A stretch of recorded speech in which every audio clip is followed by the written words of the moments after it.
স্বাগত সবাইকে। শুরু করছি বন্ধু তোমারই খোঁজে। প্রিয় দর্শক, আমি নিজেও অপেক্ষায় ছিলাম এই অনুষ্ঠানটি আবারও কখন আপনাদের সামনে নিয়ে আসব। এনটিভির পর্দায় সবাইকে স্বাগত এবং পুরো অনুষ্ঠান জুড়ে ইভান সাইড আপনাদের সাথে থাকবো। আর সবাই জানেন, অনুষ্ঠান জুড়ে আমরা প্রিয় কোনো মানুষের কাছ থেকে তার জীবনের ফেলে আসার সময় কিংবা এখন যে সময়টা পার করছেন সেই সময়গুলোর বন্ধুদের কথাগুলো শুনি, বন্ধুরা কতখানি জড়িয়ে আছেন সেই কথাগুলো শুনি। তারই ধারাবাহিকতায় আজ আমরা আমন্ত্রণ জানিয়েছি আমাদের সবার প্রিয় লেখক, নাট্যকার এবং জনপ্রিয় সাংবাদিক আনিসুল হককে। চলুন দর্শক, আমন্ত্রণ জানাই আজকের অতিথি আনিসুল হককে। Please welcome. ভাইয়া কেমন আছেন? হ্যাঁ, খুব ভালো। আপনার পাঞ্জাবিটা অনেক সুন্দর লাগছে। আচ্ছা, আমি শুরুতে আপনাকে একটা অন্যরকম প্রশ্ন করতে চাই।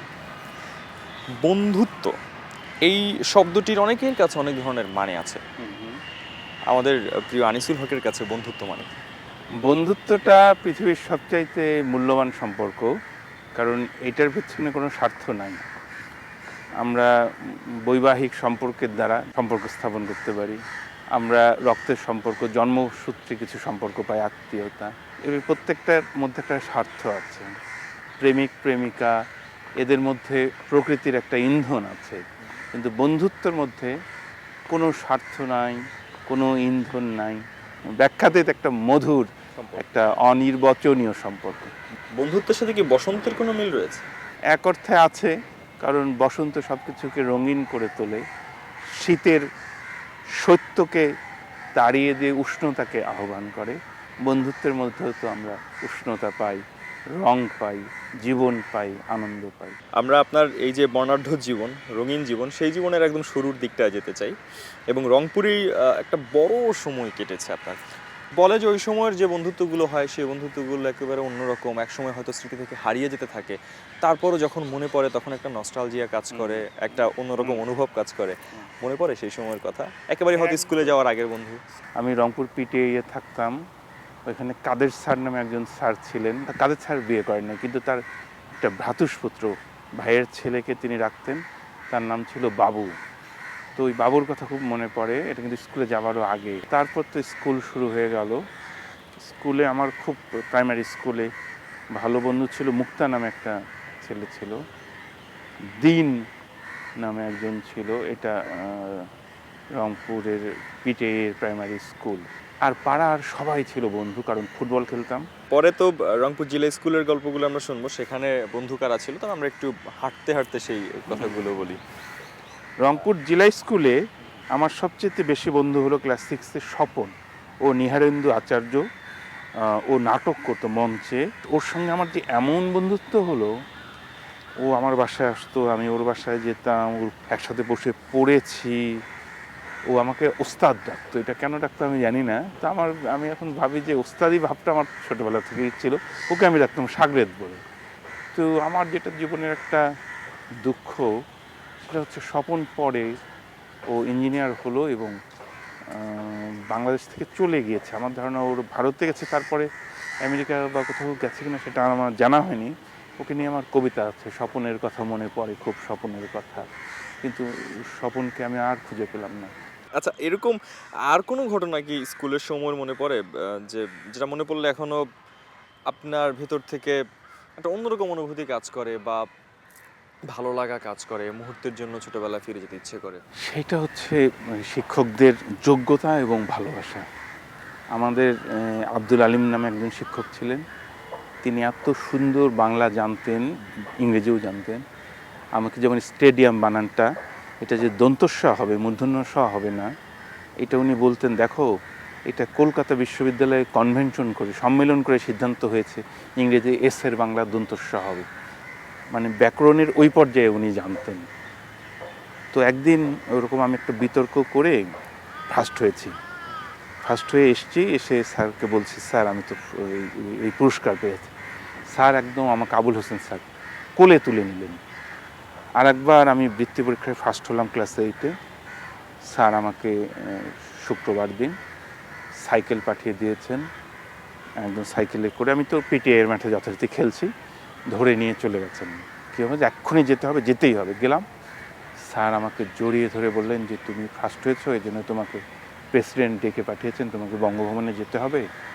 আজকে তোমাকে বাংলাদেশের প্রেসিডেন্ট ডেকেছেন, আমি দোয়া করি একদিন যেন তোমাকে পৃথিবীর প্রেসিডেন্ট ডাকে, মানে কি বলবে ভাষাও খুঁজে পাচ্ছে না, বলে পৃথিবীর প্রেসিডেন্ট যেন তোমাকে ডাকে।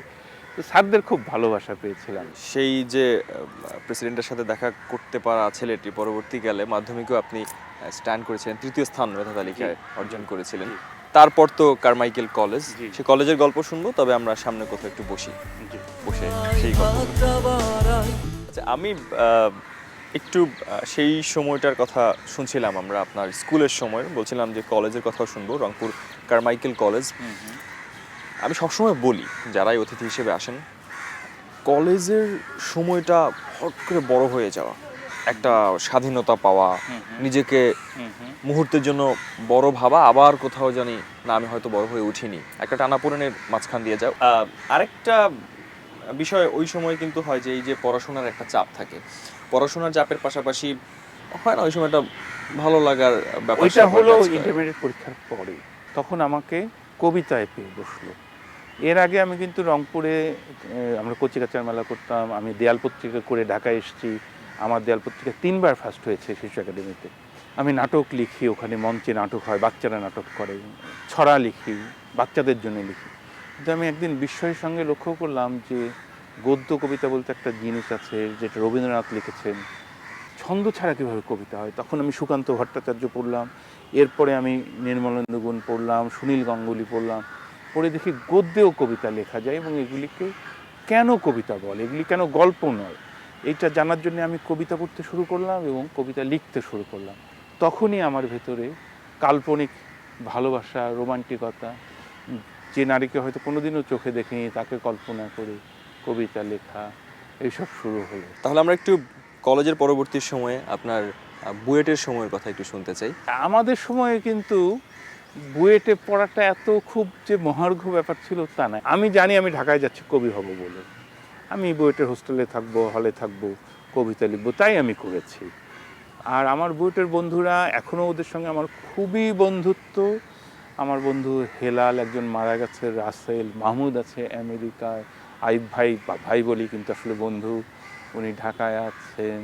সমস্ত ক্লাসমেট, ব্যাচমেট, আমি বুয়েটে ইলেকশন করে জয়লাভ করেছিলাম। বুয়েটে মেয়েদের হলে 157টা ভোটের মধ্যে আমি 150টা ভোট পেয়েছিলাম, শুধু কবিতা লিখি বলে। আমি গিয়ে কবিতায় ভোট চেয়েছিলাম, আল মাহমুদের কবিতা, পরাজিত নই নারী, পরাজিত হয় না কবিরা, আহত বিক্ষত বটে, আর্ত সব শিরা উপশিরা। এই 2 লাইন কবিতা পড়েছি, সবগুলো মেয়ে আমাকে ভোট দিয়েছে। একবার কি হলো, ওরা আমাকে বলে যে তুমি যে পড়াশোনা করছো না, তুমি কি করবা, মেয়েরা বিশেষ করে। আমি বলি যে আমি তো আসলে ইঞ্জিনিয়ার হব না, আমি সংবাদপত্রে যোগ দেব। তখনই আমি জানি ফার্স্ট ইয়ারে, এবং আমি লিখবো, আমি লেখক হতে চাই, কবি হতে চাই। আমার রুমমেট ছিল মনসুর, ও বুয়েটের টিচার এখন। একদিন রাত্রিবেলা বলছে, মিটুন তুমি তো ফেল করবা, তুমি তো কিছুই পড়ো না, আসো তোমাকে এই 5টা অঙ্ক আমি তোমাকে শিখিয়ে দিচ্ছি, তুমি স্ট্রেট এই 5টা অঙ্ক এখনই করো, প্র্যাকটিস করো। তো ও বসে থেকে আমাকে করিয়ে তুমি রিপ্রোডিউস করো, আবার করো, তুমি পারো কি না। আমি পারলাম, বলে ঠিক আছে এই 5টার মধ্যে অন্তত 3টা আসবে, তুমি পাশ করে ফেলবা। ওরা যে আমাকে কী ভালোবাসতো, মানে চোখের মনির মতো আমাকে আগলে রাখতো। এখনও সারা পৃথিবীতে বুয়েটের যে ছেলে যেখানে আছে, ওরা জানে যে আমাদের একটা ছেলে ইঞ্জিনিয়ার হতে ব্যর্থ হয়েছে, হ্যাঁ, তাকে আগলে রাখার দায়িত্ব তাদের। ও আমি যদি যা বলি, সে মানে আমি যদি বলি যে এখন মাঝে মাঝে হয় কি, ধরেন বই দরকার হয়, এটা অনলাইনে আছে, তো আমাদের বাংলাদেশ থেকে অনলাইনে বই কেনা যায় না আসলে, কারণ টাকা আমরা ট্রান্সফার করতে পারি না ক্রেডিট কার্ড দিয়ে। তা আমি সাথে সাথে আমেরিকায় আমার বন্ধুকে লিখে, আমাকে এই বইটা ডাউনলোড করে পাঠিয়ে দাও, এই 3 মিনিটের মধ্যে ওরা টাকা খরচ করে ওইটা পাঠিয়ে দেবে। ওরা যে কি করে আমার জন্যে, আমি আমার বুয়েটের বন্ধুদের জন্যে এত ভালোবাসা অনুভব করি, এবং শিক্ষকদের জন্যেও। আমার জামিল রেজা চৌধুরী স্যার আমার স্যার, আইনুন নিশাত আমার স্যার, এই স্যাররা আমাকে এত ভালোবাসেন যে আমি কি বলবো। আমি খুবই ব্লেসড, আমি আল্লাহর স্পেশাল রহমতপ্রাপ্ত মানুষ, কারণ আমি খুব ভালো বন্ধু পেয়েছি যাদের জন্য আমি কিছুই করি না। আমি কিন্তু খুব স্বার্থপর, আমি কিন্তু রাত্রি 10টার পরে জেগে থাকতে পারি না, ফলে আড্ডা দিতে পারি না। এই বন্ধুদের জন্য আমি কোনোদিন কিছু করি নাই, কিন্তু এরা আমার জন্য করতে পারে না এমন কিছু নেই। সেক্ষেত্রে আপনার এই কথাগুলো যখন বলছিলেন, আপনার ভিতরে যে একটা প্রাণের ছটা, একটা উচ্ছ্বাস, বন্ধু আমার মায়া লাগে, আমার বন্ধুদের কথা ভাবলে এদের প্রতি এত ভালোবাসা লাগে। হ্যাঁ। আমি একটা কথা একটু জানতে চাই, পৃথিবীর কোনো সফল মানুষের এমনকি কোনো সফল মানুষ পাওয়া যাবে যার সফলতার পিছনে কোনো না কোনো বন্ধুর কোনো না কোনোভাবে কোনো অবদান নেই? এটা খুব বলা মুশকিল। একটা হচ্ছে জিনিয়াস, যেমন আইনস্টাইন, রবীন্দ্রনাথ ঠাকুর, এরা এত প্রতিভাবান, তাদের হয়তো বন্ধু লাগে না, কিন্তু দেখা যায় কেউ না কেউ তাদের পাশে এসে দাঁড়ায়। যেমন জীবনানন্দ দাশ যে বড় কবি, এটা মানুষ বুঝতো না। বুদ্ধদেব বসু তার সম্পর্কে লিখে বারবার, উনি বড় কবি, উনি বড় কবি। আমরা আসলে অনেক কথাই শুনছিলাম, আপনার জন্য আমরা একটি চমক রেখেছি। সে ঠিক ওই অর্থে চমক কিনা জানি না, তবে একটি দারুণ সময় হতে পারে সেই সময়টি। আমরা সেই সময়ের দিকে যাই চলুন। আমরা ততক্ষণ অনেক কথাই শুনলাম, অনেক বন্ধুদের কথাও শুনলাম, আপনার ছোটবেলা থেকে শুরু করে অনেক সময়ের কথা। পাশাপাশি একটা কথা একটু আপনার কাছে জানতে চাই যে এই ব্যস্ত সময়, নিজের জীবন চলা, এর মাঝখানে গিয়ে হুট করে ইচ্ছে করে না যে কোনো বন্ধুর সাথে একেবারে সব কাজ সরিয়ে রেখে নিজের মতো একটু আড্ডা দেই, বা একটু যদি হুট করে দেখা হয়ে যায়? না, বন্ধুদের সাথে দেখা হলে তো খুবই ভালো লাগে, এবং ওইটা খুব মনে হয় যে একই ক্লান্তিকর। আর আমার জীবন তো সকালবেলা উঠেই লেখার দুশ্চিন্তা, লেখার চাপ, এর বাইরে কি কোনো জীবন হবে না। আর চাকরি বাকরিও করি, তখন মনে হয় যে আজকে যদি আমাদের একটা পুরনো বন্ধুর সঙ্গে দেখা হতো, এই বিষয় নয় অন্য কোনো বিষয় নিয়ে গল্প করতাম, কিংবা ধরেন লেখক হিসেবে আরেকজন লেখকের সঙ্গে দেখা হলেও তো ভালো লাগে, তাই না? লেখকের প্রকৃত বন্ধু কিন্তু লেখক, যেমন ক্রিকেটারের প্রকৃত বন্ধু ক্রিকেটার, শিল্পীর প্রকৃত বন্ধু শিল্পী। সমমনা বা সম জায়গায় কাজ করার এবং মানুষ। বেদনা, বেদনা লেখালেখি কিন্তু আসলে একটা বেদনাদায়ক কাজ, এবং লেখকের মতন দুঃখী মানুষ আর নাই। একটা ব্যর্থ কবিতার যন্ত্রণা, বা একটা লেখা হচ্ছে কিন্তু কেমন হচ্ছে বলতে পারছি না, এই যে বেদনাটা, এটা কাকে আপনি শেয়ার করবেন? তো আরেকটা লেখক বন্ধু হলে ভালো হয়। হ্যাঁ। এবং এরকম কথা, মনোমুগ্ধকর কথাগুলো আমরা আমাদের প্রিয় আনিসুল হকের মুখ থেকে শুনতে পাই। আর তার যখন এই যন্ত্রণা ভাগাভাগি করে নেয়ার জন্য একজন বন্ধু হলে ভালো হয়, আমরা ঠিক এই সময়টায় এরকম একজন বন্ধুকে হাজির করতে চাই, যার সাথে আপনার লেখায় কিংবা তার লেখাপড়া, আপনার লেখাপড়া, এরকম করেই বন্ধুত্ব গড়ে উঠেছিল। তিনি আমাদের ভীষণ প্রিয় একজন মানুষও, তাকে একটু হাজির করলে আপনার কেমন লাগে সেই মুহূর্তটাও দেখতে চাই। আমরা আমন্ত্রণ জানাচ্ছি আমাদের প্রিয় মানুষ ডাক্তার মোহিত কামালকে। প্লিজ। দেখা হয়ে গেল। আরে বাপরে বাপ, আপনারা তো সাংঘাতিক বন্ধু তোমারই খোঁজেতে। আপনাকে ধন্যবাদ। আমরা অবশ্য আগেই জানতাম। হ্যাঁ। আরে মোহিত ভাই তো আমার খুবই প্রিয় মানুষ, প্রিয় লেখক, এবং ঢাকা শহরে প্রতিটা লেখকের দুঃসময়ের বন্ধু। কারণ কারো কোনো অসুখ বিসুখ বিপদে প্রথম ফোনটা কিন্তু আমরা করি তাকে। মোহিত ভাই, আমার এই সমস্যা, আমার বন্ধুর অসুখ, আমার নানির অসুখ, আমার নানির শাশুড়ির অসুখ, উনি কিন্তু আছেন। হ্যাঁ, এবং তো একটু আগে আমরা শুনছিলাম ভাইয়ের সাথে অনেক কথা আমরা বলেছি, এবং তিনি এরকম একটা অসাধারণ পরিবেশে বসে বলছিলেন যে এই সময়ে যদি এমন হয় আমার কোনো লেখক বন্ধু বা যাকে পেলে মন খুব মনের ভিতরে একটা ভালো লাগা বয়ে যাবে, সেরকম একজন মানুষকে পেলে খুশি হয়ে আমি যায়। খুব খুশি হলাম শুনে। কিন্তু আমি একটু জানতে চাই যে দুজনের বন্ধুত্ব কবে থেকে শুরু হয়েছিল? উনি একটা পত্রিকায় কাজ করতেন, পূর্ববাস নামে, তার কলাম লিখতেন। সেই কলামগুলি আমরা পড়তাম। গদ্য কার্টুন আনিসুলকে আমরা চেনা শুরু করলাম, তার শব্দ বিন্যাস, তার লেখার বৈচিত্র্য। তাই, কিন্তু মোহিত ভাইয়ের লেখা পড়েই আমার প্রথম তাকে চেনা। জি। তারপর জায়জাদিন পত্রিকা, সেখান থেকে মৌচাকে ঢিল পত্রিকা, এসব পত্রিকায় মোহিত কামালের লেখা ছাপা হতো। তখন আমি মোহিত কামালকে চিনি। এবং আমরা তখন কোনো কিছু ভালো কিছু লিখলে আনিসুল হকের কাছে পাঠিয়ে দিতাম। আমরা তো প্রত্যন্ত অঞ্চলে ছিলাম তখন। আনিসুল হকের অর্ডার পাইতাম, আনিসুল হক আবার রেসপন্স করতো। এইভাবে আসলে ওই যে দূরের একটা মানুষকে কাছে টেনে নেওয়ার অসম্ভব ক্ষমতা আছে। আর মোহিত ভাইয়ের লেখা ছাপা হলো সানন্দা পত্রিকায়, কলকাতায়। আমরা তো অভিভূত যে আমাদের মোহিত কামাল, আমাদের পাশের মানুষ, তার লেখা কলকাতা থেকে ছাপা হলো। একটা সায়েন্স ফিকশন লিখেছিলেন ক্লোন নিয়ে, তাই না মোহিত ভাই? এবং আমি আরেকটা ব্যাপার মনে হয় যে সবাই জানতে চাইবে, এই লেখার কথা বলছি, কাজের কথা বলছি, এর মাঝখানে যখন আপনারা নিজেদের মতন সময় কাটান, নিজেদের মতন আড্ডা দেন, সেখানে কি এই লেখার বিষয়গুলোই থাকে না এর বাইরেও? আমরা কতগুলি সামাজিক কাজ করি। এর মধ্যে একটা হচ্ছে আমরা প্রথম আলো পত্রিকার যে মাদক বিরোধী আন্দোলন, সেইটার সঙ্গে যুক্ত। এর বাইরে ভাষা প্রতিযোগ হোক, গণিত অলিম্পিয়াড হোক, মোহিত কামালও যান, আমিও যাই। আবার বন্ধু সভা, আমাদের উনি একটা ভালো প্যাট্রন। তাই এরকম প্রায়ই হয়েছে, অনেক হয়েছে যে আমরা দুজনে হয়তো মাইক্রোবাসে চড়ে ঢাকার বাইরে চলে যাচ্ছি, ফলে ঘন্টার পর ঘন্টা আমরা পাশাপাশি থেকেছি। জীবনের বিচিত্র বিষয় নিয়ে আমাদের মধ্যে কথা হয়েছে। ভাই আপনি, আপনার কাছে একটা ব্যাপার হয়তো জানতে ইচ্ছে করে, আমি তার আগে একটু বলি যে আপনি নিজেও আমাদের ভীষণ প্রিয় মানুষ, নিজেও প্রিয় লেখক, পাশাপাশি আনিসুল হক সেই মানুষটি আপনার বন্ধু এবং খুব কাছের একজন বন্ধু, যে তার যে কোনো প্রয়োজনে, একটু আগেই বলছিলেন যে আপনাকে ফোন করে বসেন, হয়তো দাবি দেওয়ার কথা বলেন, অনেক কথা বলেন।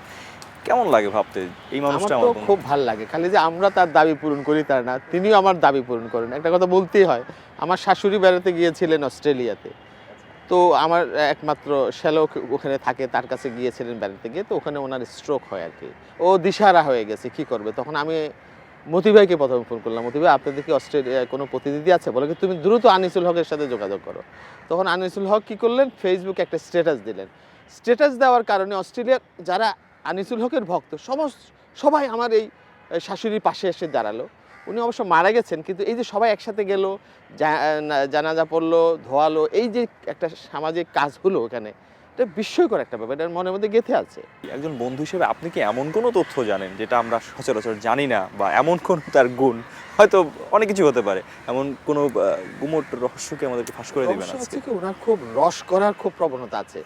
আমি দেখছি যে এত চমৎকার করে একটা কথা বলবেন, উনি হয়তো হাসলেন না, আমাদেরকে হাসিয়ে পেট খিল ধরিয়ে দিলেন। ওনার কিন্তু এই প্রবণতাটা আছে, বিশেষ করে গাড়িতে বসে খুব অন্তরঙ্গ মুহূর্তে আমরা সেটা পেয়েছি। এবং এত ভালো বিনোদন হয়, মানুষের বেঁচে থাকার জন্য এত গুরুত্বপূর্ণ জিনিস ওনার অজান্তে উনি এই বন্ধুদেরকে কিন্তু এগুলি সঞ্চারিত করেন, ওনার মনে, আমাদের সবার মনে মধ্যে এটা দেন। এই কোয়ালিটিটা ওনার খুবই ভালো আমার কাছে মনে হয়েছে। এবং উনি দেখলো যে কেউ ভুল করছে, খুব সহজে সেটা হজম করেন, খুব দ্রুত রিয়েক্ট না করে সেটাকে খুব সুন্দরভাবে ট্যাকেল করতে পারেন। আমার এই গুণটাও তার খুব ভালো লেগেছে। আমারও ভালো লাগছিল আসলে কথা বলতে, দুজনের সাথে কথা। মোহিত ভাইয়ের একটা গুণের কথা বলি। মোহিত ভাই জীবনে কোনোদিন ধূমপান করেন নাই, জীবনে কোনোদিন এক বিন্দু কোনো ধরনের একটু একটু শক্ত ধরনের তরল স্পর্শ করে দেখেন না। এটার বিরুদ্ধে যেহেতু আমি কাজ করি, আমাকে মানে অটোমেটিক্যালি আমার ভিতর থেকে এটা আসে। আমি চেষ্টা করছি আমাদের সাহিত্যাঙ্গনে যেসব ছেলেরা মাদকে জড়িয়ে যায়, আমার সাহিত্য পাতার মধ্যে একটা পাতা আমি রেখেছি প্রথম আলো ট্রাস্টের বদৌলতে, যেটা তাদেরকে সচেতন করা যে কিভাবে সাহিত্য করতে এসে আমাদের ছেলেরা ফাঁদে পড়ে যায়। আমি বহু কেস দেখেছি, তারা অত্যন্ত ব্রিলিয়ান্ট ছেলে জীবন ধ্বংস হয়ে গেছে, এজন্য আমরা এই কাজগুলি করি। তো এটা আমার ভিতর থেকে আসে। অনেক ধন্যবাদ। আসলে এই কথা বলতে ইচ্ছে করবে, কিন্তু আমাদের এখন সময়ের কারণে হয়তো থেমে যেতে হচ্ছে। আমি জানি বন্ধুত্ব থামবার নয়, এবং আপনাদের কথা ধরে এটাও বলা যায় যে সমমানসিকতা বা সব কিছু মিলিয়ে বন্ধুত্ব এরকম বসন্তের রঙে রঙিন হয়। বন্ধুত্ব কখনো মাদকের কাছাকাছি যায় না, মাদক কখনো বন্ধু হতে পারে না, এবং যে মাদক নিতে পারে সে বন্ধু নয়। সে বন্ধু নয়। এরকম একটি আবেশরেখী অনুষ্ঠান থেকে বিদায় নিতে হচ্ছে। আপনাদেরকে অসংখ্য ধন্যবাদ আমাদেরকে সময় দেওয়ার জন্য। আরও বন্ধুদের পেলে ভালো হতো, নিঃসন্দেহে আবার কোনো সময় সবার সাথেই কথা বলবো। অনেক ধন্যবাদ। অনেক ধন্যবাদ। প্রিয় দর্শক, বন্ধুত্বের এই আবেশ, বন্ধুত্বের এই অনুভবকে ধরে রাখতে হয়, বাঁচিয়ে রাখতে হয়, কারণ বন্ধুত্ব এমন একটা সম্পর্ক, সেটা স্বাভাবিকভাবেই বুকের বাঁ পাশে থেকে যায়। বন্ধুত্ব নির্ভরতার সম্পর্ক। বন্ধু এমন একটি সম্পর্ক যেখানে আমরা সবাই মিলেমিশে এক হয়ে উঠতে পারি। আর খুব গুরুত্বপূর্ণ কিছু কথা আমরা শুনলাম, মাদক কখনো বন্ধু হতে পারে না। এই কথা ধরে আজকের অনুষ্ঠান থেকে বিদায় নিচ্ছি। আগামী সপ্তাহে আপনার প্রিয় চ্যানেল এনটিভির পর্দায় আবারও হাজির হব এরকমই প্রিয় কোনো মানুষের বন্ধু এবং বন্ধুত্বের গল্প নিয়ে। ততক্ষণ পর্যন্ত অনেক ভালো থাকবেন। বন্ধু তোমারই খোঁজে বাক্সে বন্দি